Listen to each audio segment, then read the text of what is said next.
তো এই বাজার যেহেতু আমাদের সিটি কর্পোরেশনের আওতাধীন এবং বাজার কোনো ব্যক্তির নাম ব্যক্তি মালিকানা হতে পারে না, হাট বাজার নীতিমালা অনুসারে বাজার সব সময় সরকার মালিক থাকে। এইটা নিয়ে পাবলিক লিটিগেশন অ্যাক্টে একটি মামলা হয়েছিল, দীর্ঘদিন এই মামলা, সেটা Bangladesh high court, supreme court, appellate division, review ইত্যাদি শেষ করে মামলাটি সরকারের পক্ষে ডিগ্রি হয়।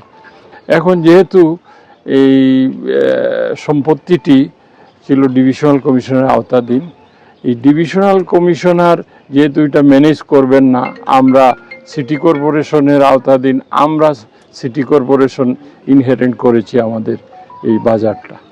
এই বাজার এই প্রথম 1433 বঙ্গাব্দের জন্য 1 বৈশাখ থেকে 30 চৈত্র পর্যন্ত আমরা ইজারা দিয়েছি। এখন ইজারাদারকে আমরা 31 তারিখে হ্যান্ডওভার করব। আজকে আমরা সরজমিনে সিটি কর্পোরেশনের কর্মকর্তাবৃন্দ এবং আমি প্রশাসক হিসাবে দেখতে আসলাম এই বাজারের ভৌগোলিক অবস্থান। আশা রাখি এখান থেকে যে রেভিনিউ আয় হবে সেটা সিলেটের জনগণের কল্যাণে ব্যয় হবে। তার কারণ হচ্ছে সিটি কর্পোরেশনের আয় থেকে আমরা এই শহর উন্নয়নে ব্যয় করি।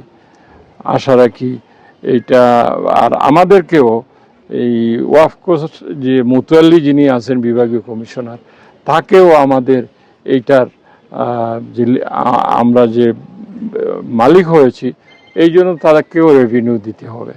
তো সুতরাং আমরা ডিভিশনাল কমিশনারকে কিস্তি করে এই টাকাটা আমরা দিব, এক কিস্তি আমরা দিয়েছি এবং ভবিষ্যতে আমরা ইজারা দিয়ে দিয়ে বিভাগীয় কমিশনারের যে ওয়াকফর টাকাটাও দিব, আর আমরাও সিলেটের উন্নয়নে এই অর্থ ব্যয় করব। আশা করি এই বাজার পরিচালনার ক্ষেত্রে এই কাজীর বাজার এলাকার যে সমস্ত গণ্যমান্য ব্যক্তিরা আছেন সকলেই যাতে আমাদেরকে সহযোগিতা করেন এবং নতুন ইজারাদার যে আসবে তাকেও সহযোগিতা করবেন, সেটাই আমাদের প্রত্যাশা। আশা করি নতুন ইজারাদার